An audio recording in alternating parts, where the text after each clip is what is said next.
Hello, जय हिंद साथियों। तो आज हम लोग करने वाले हैं आर्मी के लिए मॉडल पेपर। और मॉडल पेपर स्टार्ट करने से पहले अपने आप में जुनून भर लीजिए और जो भी है जिद है इस बार आपको अचीव करना है, आपको वर्दी इस बार पहनना है। तो स्टार्ट करते हैं आज के मोटिवेशन से कि रख हौसले बुलंद, तेरी भी उड़ान होगी, देखेगी सारी दुनिया, तेरी भी एक दिन ऐसी पहचान होगी।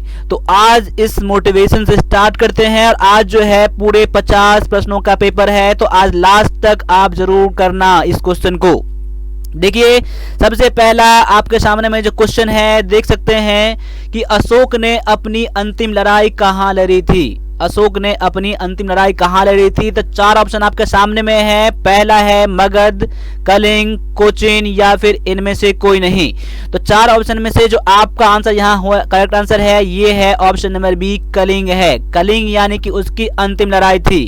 कहा जाता है, ऐसा माना जाता है, अशोक के 13वें अभिलेख से ये माना गया है कि वह अपने राज्याभिषेक के 8 वर्ष के बाद ये अपनी लड़ाई कलिंग में लड़ा था, जो कि विजय हुआ था इसमें। तो ऑप्शन नंबर बी जो है आपका करेक्ट आंसर है। इसमें आपको याद रखना है अशोक के 13वें अभिलेख से इस बात की जानकारी मिली है। ठीक है, अगला है भारतीय सेना के पूर्वी कमान का मुख्यालय कहां पर है। आपके पास 4 ऑप्शन है। 4 ऑप्शन में से आपका आंसर क्या है दे सकते हैं। तो इसका मैं आंसर डायरेक्टली बता रहा हूं। इसका आंसर है ऑप्शन नंबर ए, जो कि कोलकाता है। तो बहुत बढ़िया, जो ऑप्शन आपने ए करा है तो आपका आंसर बिल्कुल 100% यहाँ पे करेक्ट है। तो आज अभी आप पहली बार चैनल पर हैं, चैनल को सब्सक्राइब जरूर कर लेना, क्योंकि अब आपके लिए जो है आर्मी जीडी का भी क्लास आने लगे हैं। इस वीडियो को इतना अधिक फैला दीजिए कि आप इस चैनल को बहुत अच्छा बना दीजिए, ताकि मैं आप लोगों के लिए बहुत ज़्यादा मेहनत करूँ आप लोगों के लिए, क्योंकि इसमें जीडी वाले बच्चे आप लोग अभी कम हो तो और इसमें कलेक्ट ज़्यादा है। तो इसको भी आप जीडी को फैला दीजिए पूरा कि 1+ डिफेंस एकेडमी पर अब जीडी के लिए भी क्लास आने लगे हैं। ठीक है, आगे आ जाओ। अगला है किस दिन को मानव अधिकार दिवस के रूप में मनाया जाता है। किस दिन को। ऑप्शन 4 है आपके सामने में। चारों में से आपका जो आंसर होने वाला है वो देख लीजिए और मेरे आंसर से मैच कर लीजिए। इसका आंसर है ऑप्शन नंबर सी है, जो कि 10 दिसंबर को मानव अधिकार दिवस मनाया जाता है। मैं उम्मीद करता हूं कि इन सभी का आंसर आपने करा होगा, और जो नहीं पता हो आपको स्क्रीनशॉट लेते रहना और क्लास के बाद इसको आप नोट बना लेना, रिवीजन जरूर करना, क्योंकि सारे क्वेश्चन आपके लिए बहुत ज़्यादा इंपॉर्टेंट है। आगे है भारतीय सेना के कुल कितनी कमान कार्यरत है। भारतीय सेना के कुल कितनी कमान कार्यरत है। तो 4 ऑप्शन आपके फिर से सामने में आ गया है और 4 में से देख लीजिए कि आपका आंसर यहाँ पर क्या हो रहा है। तो यहाँ पर है ऑप्शन नंबर सी जो है 7। आपका आंसर बिल्कुल करेक्ट है। यहाँ पर है कि भारतीय सेना में टोटल 7 कमान है। ठीक है, आगे आ जाओ। अगला है निम्नलिखित में से कौन सा एक राज्य नहीं है। देखिए 4 ऑप्शन है और इसका आंसर आप लोग सभी लोग करेंगे। कौन सा राज्य नहीं है आप मुझे कमेंट करके बताइए कि अभी इंडिया में टोटल स्टेट कितने हैं। टोटल 28 है या 29 है या 27 है, आप मुझे कमेंट कर दीजिएगा। और इसका आंसर देख लीजिए कौन सा राज्य नहीं है। तो ऑप्शन नंबर बी जो है, यानी कि गांधीनगर एक राज्य नहीं है, एक सिटी है ये। ठीक है, और गोवा राज्य है, झारखंड राज्य है। तो ऑप्शन नंबर बी जो है आपका आंसर यहाँ पे बिल्कुल करेक्ट है। ठीक है, बढ़िए अगले क्वेश्चन पर और आंसर इसका कीजिए। सभी का आंसर आपके कमेंट बॉक्स में आना चाहिए, लाइव चैट में अगर आप लाइव देख रहे हो तो। ठीक है, किस राज्य में सांची स्तूप स्थित है। सांची स्तूप कौन से राज्य में स्थित है। देखिए 4 ऑप्शन आपके पास है। इसका आंसर आप लोग बिल्कुल गलत मत करना, क्योंकि ये क्वेश्चन आप एग्जाम में आ चुके हैं। तो इसका आंसर नोट कर लीजिए मेरे तरफ से। इसका आंसर है ऑप्शन नंबर सी है, मध्य प्रदेश। मध्य प्रदेश में सांची स्तूप है। ठीक है, अगले क्वेश्चन पर आ जाइए। अगला क्वेश्चन है मलेरिया बीमारी किस कारण से फैलती है। मलेरिया का कारण क्या है। मलेरिया डिजीज जो है किस कारण से फैलता है। इसका एक ही रीजन है, ये मच्छर के द्वारा फैला गया है। मच्छर के द्वारा फैलता है बीमारी। ऑप्शन नंबर ए है इसका करेक्ट आंसर। ठीक है, करते रहे आप लोग आंसर, अब जुनून बढ़ते रहे आप लोग और जिद कर लीजिए कि मुझे इसी बार आपको वर्दी पहनना है। और कमेंट में बीच बीच में आप लोग एक बार जय हिंद कहते रहें। जैसे हम लोग कहीं भी जाते हैं, अगर मंदिर जाते हैं, जैसे कि मैं वैष्णो देवी जाते हैं तो माता रानी की जय कहते हैं। बाबा धाम जाते हैं हम लोग, अगर बास के ना जाते हैं हम लोग क्या बोलते हैं, बोल बम बोलते रहते हैं। हम लोगों को क्या पावर देता है हम लोगों को लिए। इसीलिए आपका भी एक ये मंदिर है, आपका टारगेट है, भगवान ही आपका इंडियन आर्मी है। इसीलिए आप लोग भी जय हिंद कहते रहें। जय हिंद आपका एक ऐसा है मंत्र है जो कि आप लोगों को बेड़ा पार कर देगा, आप लोगों का मोटिवेशन भर देता है। ठीक है, आगे आ जाइए। मेघदूत के लेखक कौन है? मेघदूत के लेखक कौन है? 4 ऑप्शन आपके सामने में है। मेघदूत देख लीजिए, कमेंट कर दीजिए इसका आंसर क्या है। इसका आंसर तो इसका आंसर फिर से मैं बता रहा हूं कि मेघदूत का जो आंसर लेखक है ये है कालिदास। ऑप्शन नंबर सी है इसका करेक्ट आंसर। अब आगे आ जाइए, अगला क्वेश्चन आपके सामने में है कि कर्क रेखा किससे होकर नहीं गुजरती है? किसके होकर नहीं गुजरती है? कौन सा स्टेट है जो कर्क रेखा उससे होकर नहीं गुजरती है? तो 4 ऑप्शन आपके पास है, राजस्थान, मध्य प्रदेश, उड़ीसा या पश्चिम बंगाल। तो इसका जो करेक्ट आंसर है इसका भी आपका आंसर सी है, जो कि उड़ीसा से होकर नहीं गुजरती है। आप कौन कौन नोट बना रहे हो आप मुझे कमेंट करके बता सकते हो। साथ साथ मुझे कमेंट ये कर देना कि आपका प्रिपरेशन जीडी के लिए है या क्लर्क के लिए है या टेक्निकल के लिए है। ठीक है, आप मुझे कमेंट करके सभी बताओगे और साथ मुझे बताना कि कौन से स्टेट से इसको आप देख रहे हो। ठीक है, आगे आ जाओ। दुनिया का सबसे गहरा सागर का नाम क्या है? देखिए, सबसे गहरा सागर बोले या फिर सबसे बड़ा सागर बोले, तो इसका एक ही आंसर हो जाएगा। इसका आंसर है ऑप्शन नंबर सी है कि प्रशांत महासागर। क्या है? प्रशांत महासागर इसका करेक्ट आंसर है क्वेश्चन नंबर 10 का। ठीक है, आगे आ जाओ। क्वेश्चन नंबर 11 आपके सामने में है कि किस विटामिन की कमी के कारण बेरी बेरी होता है? बेरी बेरी होने का कारण क्या है? कौन सी विटामिन की कमी? तो यहाँ पर आपके सामने चार ऑप्शन है। यहाँ पर है ऑप्शन नंबर बी जो है विटामिन बी, ये आपका यहाँ पर करेक्ट आंसर हो जाएगा। विटामिन बी के कमी के कारण से बेरी बेरी नाम का रोग होता है। आगे आ जाओ, अगला क्वेश्चन है हीमोग्लोबिन में पाया जाता है। हीमोग्लोबिन किस में पाया जाता है? क्या सीरा में, मूत्र में या रक्त में या एड्स में पाया जाता है? अब यहाँ पर इसका जो करेक्ट आंसर हो जाएगा ये हो जाएगा ऑप्शन नंबर सी, यानी कि रक्त में, ब्लड में आपका हीमोग्लोबिन पाया जाता है। ऑप्शन नंबर सी क्या है आपका यहाँ पर करेक्ट आंसर है। तो आप लोग ऐसे ही कमेंट करते रहें और क्लास देखने के बाद इसको एक शेयर जरूर कर देना आप लोगों के लिए। इतना हम लोगों के लिए मेहनत करते हैं, इतना क्वेश्चन करते हैं, तो आप लोगों का एक चीज है कि आप लाइक कर सकते हैं, कमेंट कर सकते हैं और शेयर कर सकते हैं। इसमें आपका ना तो ज़्यादा टाइम लगने वाला है, ना आपका 1 रुपया भी खर्च होने वाला है। बस आप लोगों से इतना ही है। ठीक है, तभी हम लोग आगे रह पाएंगे। आप लोगों के सपोर्ट समझ लीजिए यही है हम लोगों के लिए। आगे आ जाइए, अगला है जेनेटिक्स के पिता कौन है? जेनेटिक्स के पिता कौन है? ऑप्शन आपके सामने में है, डार्विन, मेंडल या फिर ब्रिज, या इनमें से कोई नहीं। क्वेश्चन नंबर 13, क्वेश्चन नंबर 13 का आंसर क्या हो जाएगा? तो आपका आंसर यहाँ पर है ऑप्शन नंबर बी है, जो कि मेंडल है। मेंडल यानी कि क्या कहते हैं इसको? Gregor Mendel. क्या कहते हैं हम लोग इसको? Gregor Mendel. इसका हो जाएगा आंसर ऑप्शन नंबर बी। ठीक है, आगे आ जाओ। अगला है बॉक्साइट के शुद्धिकरण के लिए किस विधि का उपयोग किया जाता है? बॉक्साइट के शुद्धिकरण के लिए कौन से विधि का उपयोग किया जाता है? अब यहाँ पर 4 ऑप्शन है। 4 ऑप्शन में से आप देख लीजिए आपका आंसर क्या है, और मैं यहाँ पर डायरेक्टली आंसर बता रहा हूँ, थोड़ा टाइम ले लीजिए आप। इसका आंसर है ऑप्शन नंबर बी है, इलेक्ट्रोलाइसिस। ऑप्शन नंबर बी बिल्कुल करेक्ट है, यानी कि बॉक्साइट के शुद्धिकरण के लिए इलेक्ट्रोलाइसिस विधि का उपयोग किया जाता है। ऑप्शन नंबर बी आपका यहाँ पर फिर से करेक्ट आंसर है। आगे आ जाओ, अगला है सीमेंट में नहीं होता है। सीमेंट में क्या नहीं होता है? 4 ऑप्शन आपके सामने में है, लोहा, एल्यूमिनियम, कैल्शियम या सल्फर। क्या नहीं पाया जाता है? क्वेश्चन नंबर 15, क्वेश्चन नंबर 15 का आंसर आप लोग कर दीजिएगा, क्योंकि ये क्वेश्चन भी कई बार आपके एग्जाम में आ चुके हैं, अलग अलग तरीकों से पूछा गया है ये। तो इसका आंसर है ऑप्शन नंबर डी। तो बहुत सारे बच्चों ने करा होगा ये चीज, सल्फर जो है इसका करेक्ट आंसर है। ठीक है, आगे आ जाओ। फसल चक्र की मुख्य विशेषता क्या है? यानी फसल चक्र की मुख्य विशेषता क्या है? अब आपके सामने में 4 ऑप्शन है, यानी कि क्रॉप रोटेशन क्यों होता है, उससे क्या फायदा होता है?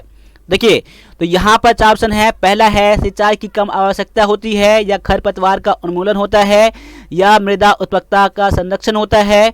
ऑप्शन नंबर डी है। अगर इनमें से कोई नहीं है तो ऑप्शन नंबर आप डी कर सकते हैं। इसका जो करेक्ट आंसर है ऑप्शन नंबर सी है, जो कि मृदा उत्पादकता का संरक्षण होता है। ऑप्शन नंबर सी है इसका करेक्ट आंसर। आगे आ जाओ, आगे है जीन बने होते हैं। जीन किस चीज का बना होता है? जीन। देखिए यहाँ पर 4 ऑप्शन है, देख लीजिएगा, और यहाँ पर इसका आंसर जो हो जाएगा ऑप्शन नंबर ए हो जाएगा, DNA से बना होता है जिन। ऑप्शन नंबर ए है इसका करेक्ट आंसर। क्वेश्चन नंबर 18 में देख लीजिए कि पारसेक इसकी किसकी इकाई है। पारसेक जो है किसकी इकाई है, क्या वो डिस्टेंस यानी कि दूरी का, या समय का, प्रकाश की तीव्रता का, या मैग्नेटिक लाइन का, किसका है। तो पारसेक जो है ये दूरी का इकाई है, यानी डिस्टेंस का इकाई क्या है, पारसेक। ऑप्शन नंबर ए इसका करेक्ट आंसर है। ठीक है, आप लोग बोर ना हो, एक बार कमेंट में कर दीजिए जय हिंद कर दीजिए सभी आप लोग, और सब्सक्राइब नहीं किए, लाइक नहीं है तो कर दीजिए। और कोई भी प्रॉब्लम हो रहा है एग्जाम से रिलेटेड, कोई पेपर आपको जरूरत है आर्मी क्लियर के लिए, जीडी के लिए, टेक्निकल के, तो आप मुझे व्हाट्सएप भी आप कर सकते हैं। चलिए अगला क्वेश्चन आपके सामने में है कि तापमान दिखाने के लिए थर्मामीटर में किस चीज का प्रयोग किया जाता है। तापमान को दिखाने के लिए थर्मामीटर में किस चीज का प्रयोग किया जाता है। तो 4 ऑप्शन आपके पास है और इसका आंसर तो आप लोग सभी लोग जरूर करेंगे, क्योंकि ये हम लोगों का डेली लाइफ से जुड़ा हुआ है ये। तो इसका आंसर है ऑप्शन नंबर बी है, जो कि पारा का उपयोग किया जाता है। ठीक है, आगे आ जाओ। निम्न में से बिजली का अच्छा कंडक्टर कौन सा है। अब 4 ऑप्शन में जो दिया गया है उसमें से आपको पता करना है कि बिजली का अच्छा कंडक्टर कौन सा है। तो इसका जो आंसर हो जाएगा ऑप्शन नंबर सी इसका करेक्ट आंसर है। तो ऑप्शन नंबर सी करने वाले बच्चे आप लोग बिल्कुल करेक्ट हो। अब आगे देख लीजिए, इंपॉर्टेंट क्वेश्चन आपके मैथ में भी है, रीजनिंग में भी है, तो वो भी क्वेश्चन आपको करने हैं आपको। तो देख लीजिए आगे है, देखिए अगर आप लोग कलर के बच्चे हो या टेक्निक के बच्चे हो तो इसमें देख लो आप क्लियर जीके और जीएस और मैथ तो काम करेगा। तो रीजनिंग आपका आर्मी क्लर्क नहीं आते हैं तो कोई बात नहीं, इस क्वेश्चन को आप नोट कर लेना, आप एग्जाम में ये क्वेश्चन भी आ सकते हैं। देखो अगला क्वेश्चन है, प्रोटीन का मुख्य स्रोत है। प्रोटीन का मुख्य स्रोत कौन सा है, इस 4 ऑप्शन में से आपको ढूंढना है और आंसर करना है। तो यहां पर है ऑप्शन नंबर सी, यानी कि सोयाबीन जो है प्रोटीन का मुख्य स्रोत है। ऑप्शन नंबर सी जो है आपका आंसर बिल्कुल है यहाँ पर 100% करेक्ट है। आगे आ जाओ, रासायनिक रूप से धावन सोडा को क्या कहा जाता है, या केमिकल नाम क्या है इसका धावन सोडा का। तो इसमें से 4 ऑप्शन देख लीजिए और आंसर कंफ्यूज मत करिएगा, बहुत ही क्लोज इसका है। आंसर देने में आपको पता भी होगा लेकिन आंसर देने में आप लोग मिस्टेक कर सकते हैं, इसीलिए इसका आंसर आप ध्यान से देना। और इसका आंसर मैं बता रहा हूं, इसका आंसर ऑप्शन नंबर बी है, सोडियम कार्बोनेट इसका करेक्ट आंसर है। ठीक है, आ जाओ अगला क्वेश्चन देख लो। निम्न में से सौर ऊर्जा से किसको विद्युत ऊर्जा में बदला जाता है। सौर ऊर्जा से किसको विद्युत ऊर्जा में बदला जाता है। तो 4 ऑप्शन फिर से देख लीजिए। तो जो आपने इससे पहले मेरा क्लास देखा होगा, इसमें मैंने ये कुछ क्वेश्चन का जिक्र किया था, सेम टू सेम वही क्वेश्चन आपके सामने में मैं ला दिया अभी। तो इसका आंसर है option number B, solar cell इसका करेक्ट आंसर है। ठीक है, आगे आ जाओ। अगला क्वेश्चन आपके सामने में है कि रक्तचाप नापने के लिए कौन से उपकरण को इस्तेमाल किया जाता है। रक्तचाप नापने के लिए कौन से उपकरण का इस्तेमाल किया जाता है। 4 ऑप्शन आपके सामने में फिर से आ गया। तो देख लीजिए कि आपका आंसर यहाँ पर क्या है। तो यहाँ पर आपका आंसर हो जाएगा ऑप्शन नंबर, देख लीजिए आपका क्या है, मैं बता रहा हूँ आपको, ऑप्शन नंबर डी क्या है, Shigmo manometer. Option number D इसका करेक्ट आंसर है। आगे आ जाओ, अगला क्वेश्चन है, नाइट्रोजन की परमाणु संख्या क्या है। नाइट्रोजन की परमाणु संख्या क्या है। अब यहाँ पर 4 ऑप्शन में से देख लीजिए आपका आंसर क्या है। तो इसका करेक्ट आंसर है ऑप्शन नंबर डी है 7, या नाइट्रोजन की परमाणु संख्या जो है ये है 7। ठीक है, आगे आ जाओ। अर्जुन पुरस्कार का संबंध किससे है। अर्जुन पुरस्कार का संबंध किससे है। अब देखिए 4 ऑप्शन है, संगीत, खेल, साहित्य या विज्ञान। तो अर्जुन पुरस्कार जो संबंधित है ये है आपका खेल से। ऑप्शन नंबर बी क्या है आपका करेक्ट आंसर। देखिए आप यहाँ पर 26 क्वेश्चन खत्म हो चुके हैं, कुछ क्वेश्चन बाकी है तो उस क्वेश्चन को भी लगा दीजिए। और आप मुझे कमेंट करके ये बताना है कि कितने क्वेश्चन आपके राइट नहीं हुए, कितने क्वेश्चन गलत हुए हैं। आप मुझे कमेंट करके ये बताना क्वेश्चन गलत कितने हुए हैं या फिर आपने कितना क्वेश्चन छोड़ा है, ये मिला के बता सकते हैं आप मुझे, ताकि आपको ये याद रह सकता है अभी कि आपने कितना क्वेश्चन गलत करा है, ये आपको याद रहता है, इसलिए आपको कमेंट करके बताना मुझे। आगे है, राज्यसभा का पदेन सभापति कौन होता है। तो इसका जो करेक्ट आंसर हो जाएगा क्या हो जाएगा, ऑप्शन नंबर बी, उपराष्ट्रपति क्या होता है। तो राज्यसभा का पदेन सभापति होता है। ऑप्शन नंबर बी आपका यहां पर करेक्ट आंसर है। ठीक है, आगे आ जाओ। अमरनाथ की गुफाएं भारत के किस राज्य में स्थित है। अमरनाथ की गुफाएं भारत के कौन से राज्य में स्थित है। क्वेश्चन गौर से देख लीजिए, क्वेश्चन नंबर 28। तो यहां पर आपका आंसर जो हो जाएगा ऑप्शन नंबर सी हो जाएगा, जम्मू कश्मीर में अमरनाथ की गुफाएं हैं। ठीक है, ऑप्शन नंबर सी आपका यहाँ पर क्या है, करेक्ट आंसर है। आगे आ जाओ, अंतर्राष्ट्रीय न्यायालय कहाँ स्थित है? अंतर्राष्ट्रीय न्यायालय कहाँ पर स्थित है, यानी कि इंटरनेशनल कोर्ट ऑफ जस्टिस कहाँ पर है? ये है इसका आंसर। आप देख लीजिए 4 ऑप्शन में से क्या है और इसका आंसर कमेंट फटाफट कर दीजिए। तो इसका आंसर है आपका ऑप्शन नंबर बी है, द हेग में क्या है इसका न्यायालय स्थित है, अंतर्राष्ट्रीय न्यायालय द हेग में है। ठीक है, आगे आ जाओ, आईपीएल का संबंध किससे है? आईपीएल का संबंध किससे है? क्या क्रिकेट से है, हॉकी से है, फुटबॉल से है या बैडमिंटन से है? तो आईपीएल का संबंध जो है ये क्रिकेट से है। ऑप्शन नंबर ए क्या है आपका यहाँ पर करेक्ट आंसर है। उड़ने वाली स्तनधारी कौन सा है? उड़ने वाली स्तनधारी कौन सा है? अब उड़ने वाला स्तनधारी कौन सा है देख लीजिए। पहला है ऑल यानी कि उल्लू है, या एकेडिना है, या प्लेटिपस है, या चमगादड़ है। तो उड़ने वाली स्तनधारी का नाम जो है आप लोग जान लीजिए, पता भी होगा, ऑप्शन नंबर डी है, यानी कि चमगादड़ क्या है, यह स्तनधारी ऐसा प्राणी है जो उड़ता भी है। ऑप्शन नंबर डी क्या है आपका यहाँ पर फिर से करेक्ट आंसर मिल गया। ठीक है, आगे आ जाओ, निम्न में से कौन सा रक्त समूह सर्वाग्राही होता है? सर्वाग्राही यानी कि इसको सभी ये कोई भी ब्लड का ग्रुप का इसे ब्लड दे सकता है और वो ले सकता है, वो क्या होता है? ऑप्शन देख लीजिए आपके सामने में है। ये क्वेश्चन भी आपको पता होना चाहिए, ये क्वेश्चन भी कई बार आप एग्जाम में पूछ दिया गया है। इसका आंसर है ऑप्शन नंबर ए है, यानी कि ब्लड ग्रुप ए और बी जो जिसका होता है, ए और बी, ए भी होता है, वो किसी भी का आप ब्लड ले सकता है। ठीक है, आगे आ जाओ, निमोनिया रोग शरीर के किस अंग को प्रभावित करता है? निमोनिया रोग जो होता है कौन से अंग को प्रभावित करता है? इसका जो करेक्ट आंसर हो जाएगा ऑप्शन नंबर बी हो जाएगा, फेफड़ा। फेफड़ा क्या हो जाएगा? इसका करेक्ट आंसर है कि निमोनिया रोग फेफड़ा को प्रभावित करता है। ऑप्शन नंबर बी इसका करेक्ट आंसर है। अब आगे देख लीजिए क्या है कि कांच को काटने में किसका प्रयोग किया जाता है? कांच को काटने में यानी ग्लास को काटने में किस चीज का प्रयोग किया जाता है? 4 ऑप्शन फिर से आपके सामने में है, ग्रेफाइट, प्लेटिनम, हीरा या टंगस्टन। ऑप्शन नंबर सी आपका यहाँ पर करेक्ट आंसर है, डायमंड का उपयोग किया जाता है, हीरा का उपयोग कांच काटने में किया जाता है। ठीक है, आगे आ जाओ, अस्थाई चुंबक किससे बने होते हैं? अस्थाई चुंबक किससे बने होते हैं? अब देखिए यहाँ पर 4 ऑप्शन है, आप यहाँ पर देख लीजिए और क्वेश्चन नंबर 35 का आंसर कीजिए। डायरेक्टली मैं इसका आंसर बता दे रहा हूँ, आप नोट कर लीजिएगा, पता नहीं रहेगा तो पता है तो आप फटाफट कमेंट कर दीजिए। तो इसका आंसर ऑप्शन नंबर बी है, इस्पात। इस्पात क्या है? इस्पात से अस्थाई चुंबक बने होते हैं, ऑप्शन नंबर बी। ठीक है, आगे आ जाओ, अब क्वेश्चन आपका मैथ का क्वेश्चन है, 10 क्वेश्चन मैथ का मिलेगा, बहुत ही अच्छा सा क्वेश्चन है। अब देख लीजिए क्या है कि 50 संख्याओं का औसत 30 है, बाद में ज्ञात हुआ यानी बाद में पता चला इसके दो मान जो थे 28 और 31 थे के स्थान पर 82 और 13 अंकित कर दिया गया, तो सही औसत क्या है? अब देखिए ये क्वेश्चन बनाने के लिए आप क्वेश्चन को 2 तरीके से बना सकते हो। आप देखो 2 तरीके से बनाने से बढ़िया है कि एक ही तरीका से बनाओ इसको और बहुत ही इजी तरीका से बनाओ। डायरेक्टली क्या करना है, यहाँ पर आप औसत अभी 30 दिया गया तो 30 कर दो, यहाँ पर प्लस कर दो। अब पहले 28 और 31 के स्थान पर इतना लिख दिया गया, तो सही कितना था? सही इसमें 28 और 31 आना चाहिए था।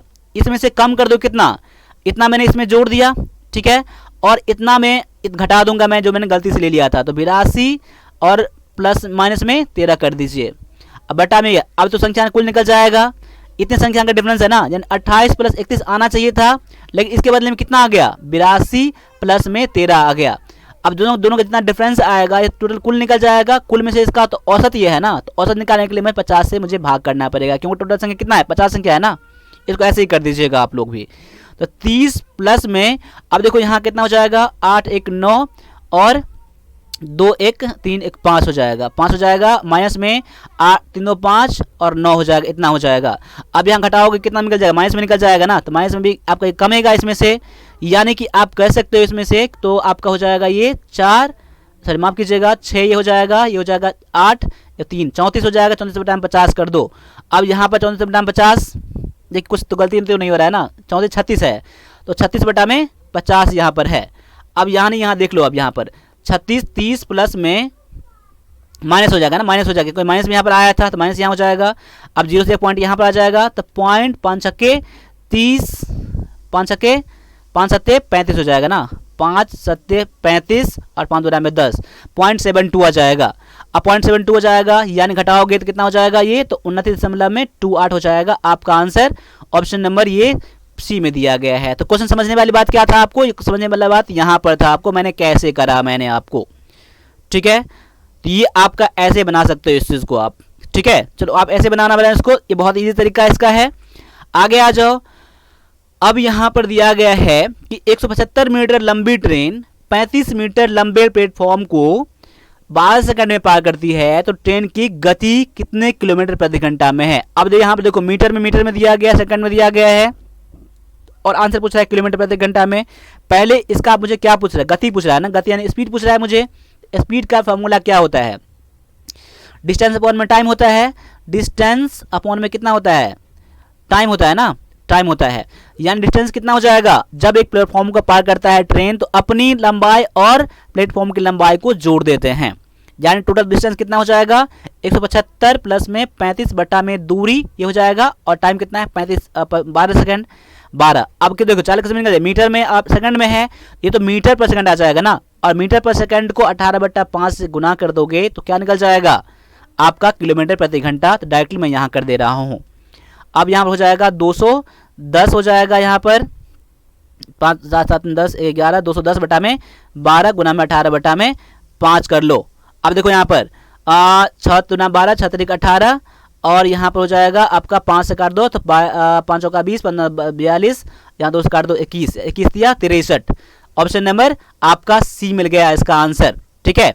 अब यहाँ पर देखो, इसको मैंने इतना समझना आपको है, जरूरी है, इतना समझ गए, बाद में इसका सॉल्यूशन करके आप इसका आंसर कर देना। लेकिन जब तक मैं बता रहा हूँ उससे पहले आप लोगों का आंसर यहाँ पर आना चाहिए, ठीक है। आगे देख लो, एक रिटेलर ने होलसेलर से 400 प्रति रेडियो की दर से रेडियो खरीदा है और प्रत्येक रेडियो पर उसने 30% मूल्य बढ़ाकर अंकित किया है और 8% का छूट देता है, तो उसका लाभ ज्ञात करें। अब देखियो, इसका बनाने के लिए आप पहले क्या करोगे, इसका 400 पर से क्या निकालोगे, 400 का 130 बटा में 100 कर दोगे, इसका विक्रय मूल्य आ जाएगा। जितना आएगा उसमें से 8% छूट देता है तो 8 घटा दो इसमें से, यानी कि 92 बटा में 100 निकालोगे तो इसका क्या निकल जाएगा, इसका निकल जाएगा फिर विक्रय मूल्य निकल जाएगा। विक्रय मूल्य जितना आ जाएगा उसमें से घटाओगे 400 तो आपका क्या निकल जाएगा, आपका लाभ निकल जाएगा। फिर लाभ प्रतिशत निकालोगे, इतना लंबा हो जाएगा। लेकिन ऐसे क्वेश्चन बनाने के लिए बहुत ही शॉर्ट ट्रिक है। देखिए, पहले आपको सेलिंग प्राइस निकालना होगा आपका, ठीक है, इसमें से निकालोगे तब इतना टाइम लग जाएगा, तो वो भी क्वेश्चन आपका आसानी है। लेकिन उससे बढ़िया यहाँ पर क्या है, डायरेक्टली ऐसे क्वेश्चन बनाने के लिए पहले कितना करता है, 30% बढ़ा देता है ना, 30% बढ़ाता है तो प्लस 30 कर दो। अब बाद में कितना कम करता है, तो 8% कम करता है ना, तो -8 कर दो। अब प्लस माइनस क्या हो जाएगा, -30 गुना में 8 बटा में 100 कर लो, बस हो गया आपका आंसर। अब क्या हो जाएगा, दोनों घटाओ कितना हो जाएगा, ये हो जाएगा 22 माइनस, अब 0 0 कट जाएगा, 8 तरीक 24 बटा में 10 है, यानी 2 पॉइंट में 4, यानी कह सकते हैं 19 पॉइंट में 6 क्या हो जाएगा, आपका लाभ हो जाएगा। यहाँ पर अगर आपका आंसर माइनस में आता तो यहाँ पर हानि हो जाता, लेकिन आपका आंसर यहाँ प्लस में है, इसीलिए आपका ऑप्शन नंबर डी क्या है, आंसर है।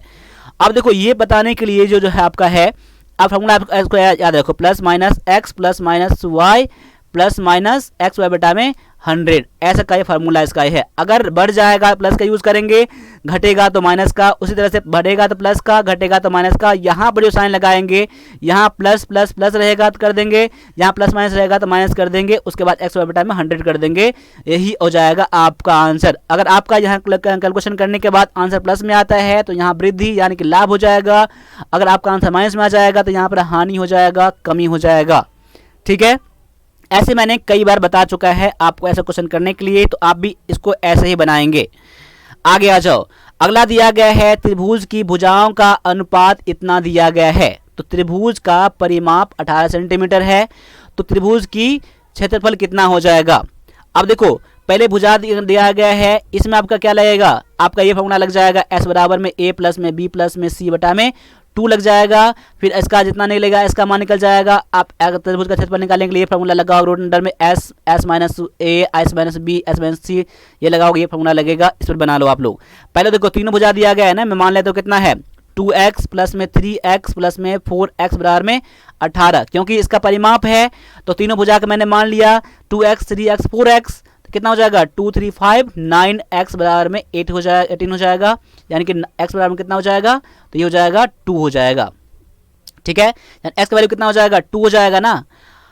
अब देखो 2 हो जाएगा, यानी 2x है, पहली भुजा कितना हो जाएगा 2 से मल्टीप्लाई कर दो, पहला भुजा हो जाएगा 4, ये हो जाएगा 4, ये 3 दूना में 6 हो जाएगा, 4 दूना में 8, यानी पहला भुजा 4 हो गया, दूसरा भुजा 6 और तीसरा भुजा 8। इसको आप लोग यहाँ नोट कर लेना, मैं यहाँ पर जगह कम है इसलिए मैं बता रहा हूँ आपको ऐसे। यहाँ पर देख x का मान निकल गया ना, तो x का मान पुट कर दोगे तो पहली भुजा निकल जाएगा, दूसरी भुजा, तीसरी भुजा निकल गया, यहाँ पर 4 6 8 यहाँ पर हो चुका है यहाँ पर। अब क्या करो आप, अब यहाँ पर क्या करो देख लो यहाँ पर, अब एस यहाँ पर एस का मान निकालो, पहले एस का मान निकालोगे, तीनों भुजा का योग यहाँ पर ए प्लस बी प्लस में सी बटा में 102 करोगे, यहाँ पर कितना 4 6 प्लस में 8 बटा में 2, 18 बटा में 2, यानी कि 9 हो जाएगा आपका एस का मान। अब फॉर्मूला निकालो, त्रिभुज का क्षेत्रफल निकाल लो, त्रिभुज का क्षेत्रफल कितना हो जाएगा रूट अंडर में एस इंटू में एस माइनस में ए, एस माइनस में बी और एस माइनस में सी। आप ऐसे करके आप सभी का वैल्यू यहाँ पर पुट कर देना, और जो लास्ट में आपका आंसर आ जाएगा तो आप यहाँ पर देख लेना कि रूट अंडर में 15 3 आ जाएगा, डायरेक्टली आप कर लेना आप यहाँ पर, तो यहाँ टाइम बच जाएगा आपके लिए। बस आपको सॉल्व करना है, इसके बाद कुछ नहीं करना है। यहाँ पर आपका एस का मान 9 है, और यहाँ कितना देखो, अब मैं कर ही दे रहा हूँ एक बार, या कर दूँ या कर लेना आप लोग। ठीक है, एस का वैल्यू कितना है 9 है ना, देखो 9। अब s माइनस ए है, तो s माइनस ए करोगे तो ए का वैल्यू कितना 4 है ना, तो 9 में से 4 घट जाएगा तो क्या हो जाएगा, 9 में से 4 घट जाएगा तो क्या हो जाएगा, तो गुना कर लो यहाँ पर, 9 गुना में 5 हो जाएगा। अब देखो 9 में से फिर 9, s का वैल्यू 9 है, फिर b का मान कितना है 6 है, 3 है, तो क्या हो जाएगा फिर घट के कितना हो जाएगा, 9 में से आपका 6 घट जाएगा, 3 हो जाएगा, गुना में फिर 9 में से 8 घट जाएगा तो 1 हो जाएगा। अब देखो 9 5 45 तिया में 5 या 15, 9 गुना में 15 कर लो, रूट अंडर में है आपका ये दिया गया यहाँ पर, तो 9 का बाहर करोगे 3 हो जाएगा, तो रूट में आपका 15 बच जाएगा, यही आपका दिया गया है। ठीक है, देखो समझने वाली बात आपका इतना ही रहता है, जो मैंने बता दिया कैलकुलेशन आप खुद से भी कर सकते हो आप लोग। ठीक है, चलो आगे आ जाओ। अगला क्वेश्चन है, एक परीक्षा में एक छात्र को सफल होने के लिए 36% अंक चाहिए। एक छात्र को 190 अंक प्राप्त हुए और वह 35 अंकों से असफल हो गया, तो परीक्षा में अधिकतम अंक क्या है। देख लीजिए, अब सफल होने के लिए कितने अंक चाहिए उसको, तो 36% अंक चाहिए, लेकिन उसने कितना लाया 190 लाया और 35 अंक से फेल कर गया, यानी कि उसको 36% अंक के लिए 190 प्लस में 35 अंक चाहिए थे, यानी इतना परसेंट बराबर में इतना नंबर।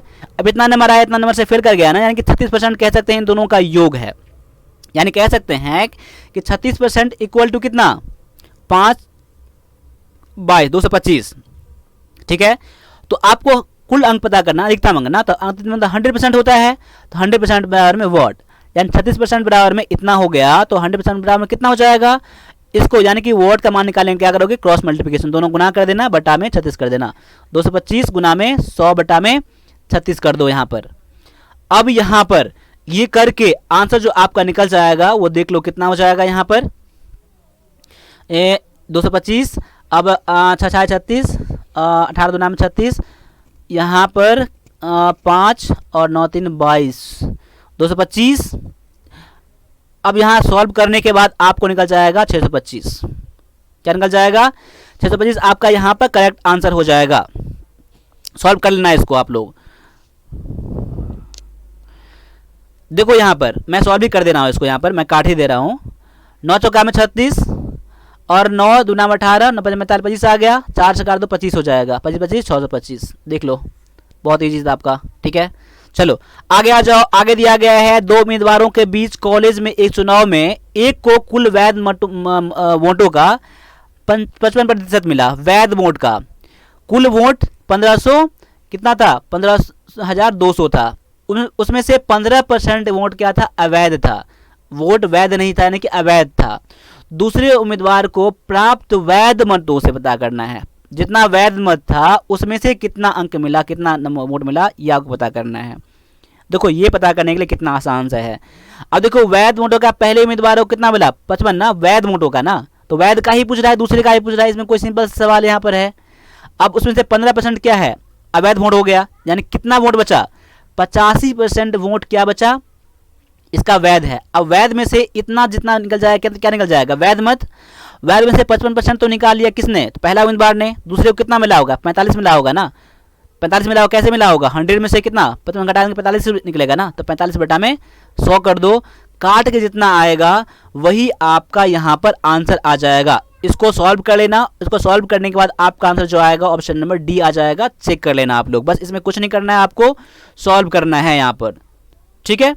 चलो आगे आ जाओ, अगला क्वेश्चन आपके सामने में है कि पिंकू, रिंकू और टिंकू आपस में 4200 रुपये की राशि क्रमशः 7:8:6 के अनुपात में बांटते हैं, इनमें से प्रत्येक के हिस्से में 200 जोड़े जाए तो उनकी राशियों के हिस्से क्रमशः का नया अनुपात। अब जितना इसको हिस्सा मिला था उसमें सभी में 200 रुपये ऐड कर दिया गया, बढ़ा दिया गया, तो उसके बाद जो अनुपात हो रहा है वो क्या हो रहा है। पहले तो ये देख लो कि पिंकू को कितना मिला, रिंकू को कितना मिला और टिंकू को कितना मिला। रिंकू को आर में कर देता हूँ, पिंकू को पी और टिंकू को मैंने टी कर दिया, यानी पी आर और टी, यानी कि 4200 में कितना टोटल निकाल लो, 7 8 15 और 6 21, यानी तीनों मिला कितना हो रहा है 21 ना।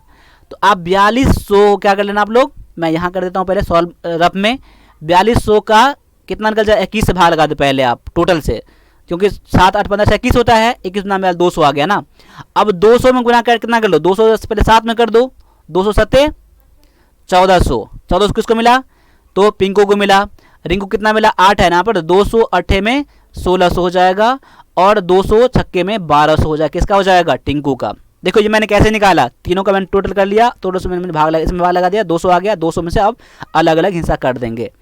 अब देखो इतना तो हो गया पहले 4200 में से, अब सभी में 200 ऐड कर दिया जाता है ना, तो 200 सभी में आप ऐड कर दो, आप भी ऐड कर दो, ठीक है।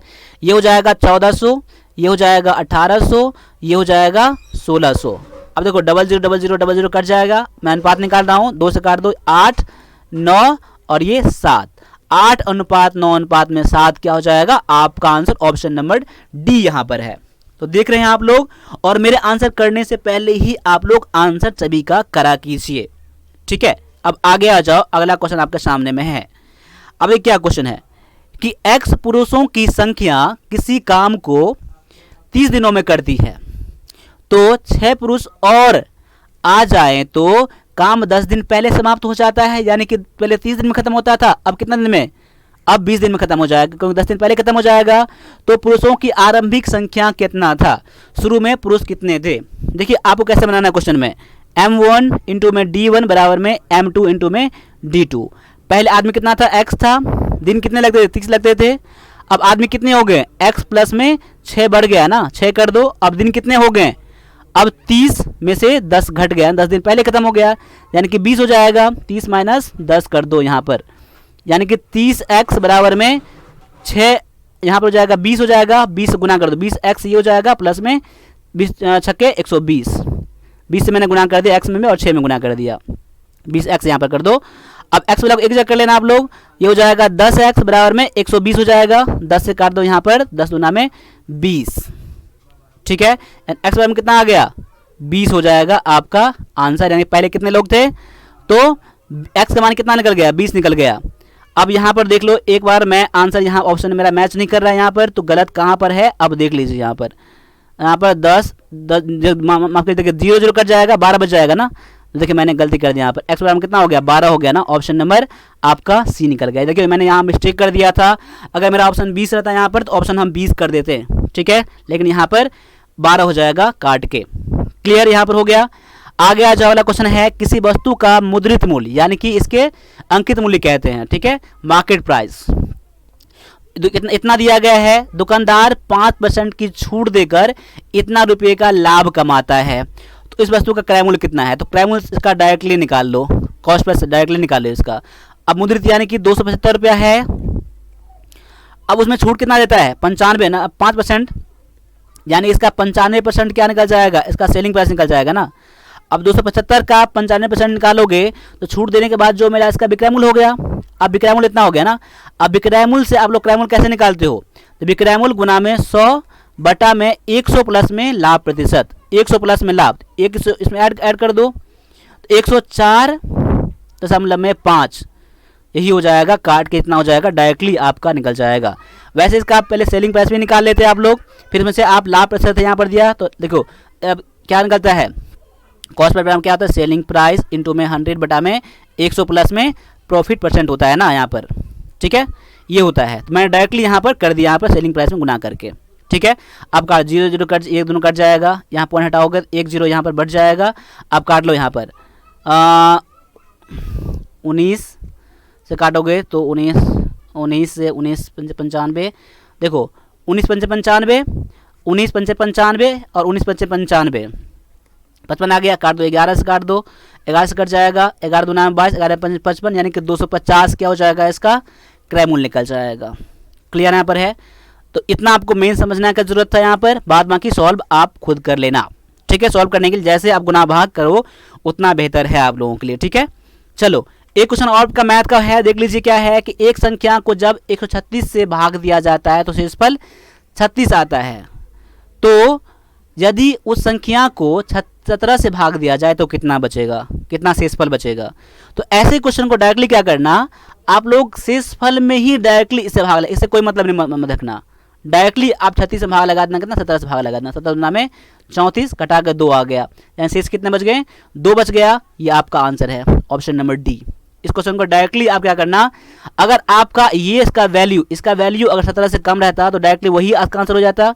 अगर ज़्यादा यहाँ पर दिया गया है तो 36 में मैंने 17 से भाग लगा दिया, जो आपका शेष बचेगा वही आपका आंसर हो जाएगा। तो यहाँ पर 2 बचा, आपका ऑप्शन नंबर डी आपका यहाँ पर आंसर हो गया, ठीक है। अब आ जाओ 5 क्वेश्चन आपके लिए रीजनिंग का है, बहुत ही इंपॉर्टेंट है। देख लीजिए क्या है कि सोनी बिंदु P से आरंभ करके दक्षिण की ओर चलता है। अब देख लो पहले दिशा वाला क्वेश्चन में ऊपर में क्या होता है, उत्तर होता है, ठीक है। नीचे में क्या दक्षिण होता है, यानी कि साउथ, ये आपका नॉर्थ है, ये आपका ईस्ट और ये आपका वेस्ट है, यानी कि पश्चिम ये है, पूरब ये है। अब डायरेक्टली मैं तो बिंदु P से यहाँ स्टार्ट कर रहा है, ठीक है। अब आरंभ कर दक्षिण की ओर चलता है ना, दक्षिण की ओर चला, पहले देख लीजिए एक बार, पूरा क्वेश्चन पढ़ लीजिए एक बार। और बिंदु Q पर रुकता है, अब P से चलकर Q पर रुकता है, अब वह दाएं मुड़ता है, फिर बाएं मुड़ता है और फिर R पर रुकता है, देखिए अंततः वह बाएं मुड़ता है और बिंदु S पर रुकता है। यदि वह मुड़ने से पहले प्रत्येक बार 5 किलोमीटर चलता है, देखिए एक बार घुमा, अगर एक बार चला तो 5 किलोमीटर चला, सब में कितना चला है, 5 चला है। तो बिंदु S से बिंदु Q तक पहुंचने के लिए सोनी को किस दिशा में चलना होगा। अब निकाल लो यहाँ पर, ये बिंदु P है यहाँ पर। अब P से कितना चला है, P से दक्षिण चला है ना, दक्षिण तो आपको नीचे यहाँ पर है, तो 5 में चला यहाँ पर। अब क्या कर रहा है यहाँ पर बिंदु, अब इस ओर देख रहा है, अभी बिंदु Q पहुँच गया यहाँ पर। अब क्या कर रहा है, अब वह दाएं मुड़ता है, यानी कि इस तरफ देख रहा है, तो दाएं इसका ये हो जाएगा, दायां चला 5, फिर वह क्या है, फिर बाएं मुड़ता है। अब इस ओर चल रहा है अभी, तो बायां इसका ये हो जाएगा, तो बायां यहाँ चला 5, अब यहाँ बायां 5 चला, यहाँ पर 5, अब इस ओर देख रहा है ये, अब बिंदु R पहुँचता है, बिंदु R पर पहुँच गया। अब ये R मैंने यहाँ कर दिया, ठीक है, इसको ये बिंदु R हो गया। अब अंततः हुआ बाएं मुड़ता है और बिंदु S पर पहुँचता है, फिर बाएं मुड़ गया यहाँ पर, इस ओर देख रहा है, तो बायां इसका ये हो जाएगा, बायां पहुँच बिंदु S पर पहुँच गया। अब वह मुड़ने से पहले, ये तो क्वेश्चन अब हो गया, 5 किलोमीटर चलता है। अब उठ रहा है S से Q पर जाने के लिए किस दिशा में चलना होगा, S से Q पर जा रहा है, इस ओर चलेगा ना, ऊपर की ओर जा रहा है, तो ऊपर की ओर क्या है, उत्तर है, यानी कि नॉर्थ है यहाँ पर दिया गया है। तो ऑप्शन नंबर ए क्या हो जाएगा आपका आंसर। देखिए बहुत इजी सा क्वेश्चन था, बस आपको समझना था, क्वेश्चन लेंथी था, कोई क्वेश्चन डिफिकल्ट नहीं था यहाँ पर, बस प्रैक्टिस करने की यहाँ जरूरत था, ठीक है। आगे बढ़ जाइए, अगला क्वेश्चन दिया गया है, रमन बाईं ओर से 18वें है, यानी कि बाएं ओर से कितना है रमन, ये रमन 18वां है, और कौशल दाईं ओर से 11वां है, दाईं ओर से 11वां है, ठीक है। यदि कक्षा में 40 लड़के हैं तो रमन और कौशल के बीच कितना है, देखो इधर से, देखो टोटल छात्र कितना है यहाँ पर है, टोटल 40 है। अब इधर से 18 है, इधर से 11 है, अब बीच में जो बचा उसके वही पूछा नंबर कितने हैं। देखो 18 इधर से कैंसिल कर दो, 11 इधर से कैंसिल कर दो और 40 में से घटा दो, प्लस में 11 कर दो, यहाँ पर डायरेक्टली आंसर निकल जाएगा। 40 में से कितना कर जाएगा, ये 9 और 2 29 कम कर दो, यानी कि 11 लोग बच जाएगा बीच में, क्योंकि बाएं से ये था, दाएं से ये था, जो बीच में था कितना था, 11 था ना। ऑप्शन नंबर सी आपका यहाँ पर करेक्ट आंसर है। आप लोगों को रीजनिंग में प्रॉब्लम हो रहा है तो मुझे कमेंट करके बताना कि रीजनिंग का मैं क्लास आपके लिए ला दूंगा। और रीजनिंग में आप ये भी कह सकते हो कि पहले मैं किस चैप्टर से स्टार्ट करूं। ठीक है, आगे आ जाओ। अगला दिया गया है पी क्यू आर एस और टी में एस आर से बड़ा है लेकिन टी जितना नहीं, बड़ा नहीं। क्यू सिर्फ पी से बड़ा है, इनमें से सबसे छोटा कौन है? देखिए बना लो, P Q R S T है ना। अब क्वेश्चन यहाँ से स्टार्ट, एस आर से बड़ा है। अब देखो एस जो है आर से बड़ा है तो आर, एस ऊपर जाएगा आर नीचे जाएगा। एस से आर जो है आर, एस जो है आर से बड़ा है तो आर ऊपर चला, एस ऊपर चला गया तो आर एस बड़ा हो गया, लेकिन टी जितना नहीं। देखो एस जो है आर से बड़ा है लेकिन टी जितना नहीं है, लेकिन टी कहीं ना कहीं ऊपर आएगा। अब यहीं पर आएगा ये कन्फर्म अभी नहीं है, लेकिन एस के ऊपर ही जाएगा क्योंकि बड़ा है। अब बोल रहा है क्यू सिर्फ पी से बड़ा है। क्यू जो है सिर्फ पी से बड़ा है लेकिन सबसे कितना है, छोटा है ना। क्वेश्चन कहने का मतलब कह दो क्या कह रहा है। रीजनिंग में आपको वर्ड पर ही ध्यान रखना है आपको, तभी क्वेश्चन क्लियर हो जाएगा। यानी कि क्यू सिर्फ पी से बड़ा है, क्यू जो है सिर्फ पी से बड़ा है लेकिन सबसे छोटा है। तो सबसे छोटा कौन सा हुआ? क्यू पी से बड़ा है ना, केवल पी से बड़ा है, यानी पी सबसे क्या हो गया, सबसे छोटा हो गया ना। तो वही पूछ रहा है डायरेक्टली पी से, इतना करने की जरूरत भी नहीं था आपको। वैसे आपका ऐसे बनेगा answer S T S R और क्यू पी ऐसे बन जाएगा। और ये इस लाइन से ही क्लियर आपका हो गया, सबसे छोटा कौन सा, पी निकल गया ना। ऑप्शन नंबर ए आपका यहाँ पर आंसर है। आगे देखो, राजेश ए और बी, ए से बी की ओर पूर्व में 10 फीट चला। उसके बाद वह दाएं मुड़ा और 3 फीट चला। उसके बाद दोबारा वह दाएं मुड़ा तथा 14 फीट चला। अब वह ए से कितनी दूरी पर है? अब देख लो क्वेश्चन, राजेश क्या ए से बी की ओर चला, यानी पूर्व की ओर ना। देखिए आप ऐसे मैप पर निकालोगे, आपका नॉर्थ ये है, उत्तर ये है, आपका साउथ ये है, दक्षिण ये है, वेस्ट पश्चिम ये है और पूरब ये है। इस ओर चल रहा है ना, ए से बी की ओर चल रहा है। कितना चला है? 10 चला यहाँ से, ठीक है।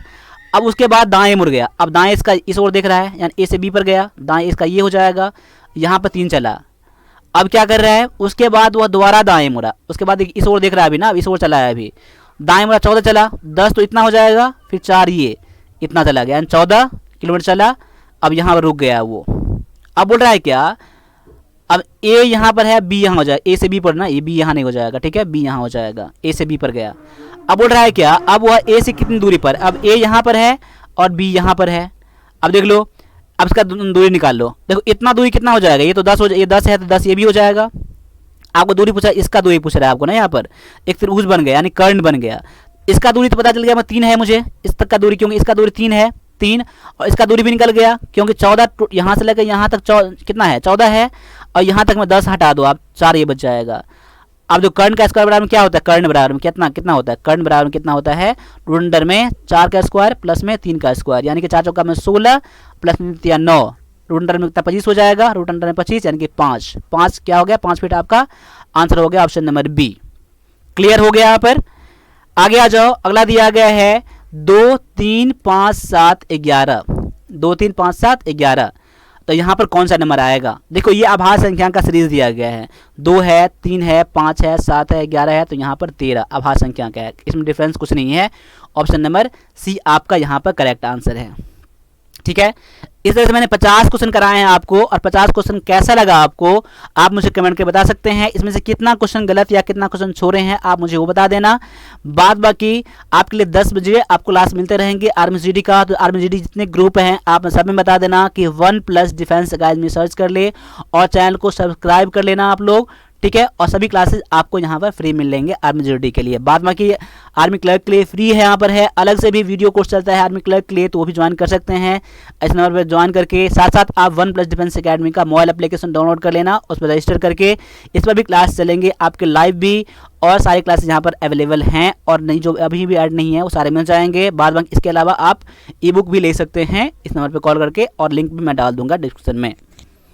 तो आज के लिए इतना ही रहने दीजिए, और मिलेंगे अगले क्लास में आप लोगों के लिए। तब तक के लिए सभी से एक बार जय हिंद।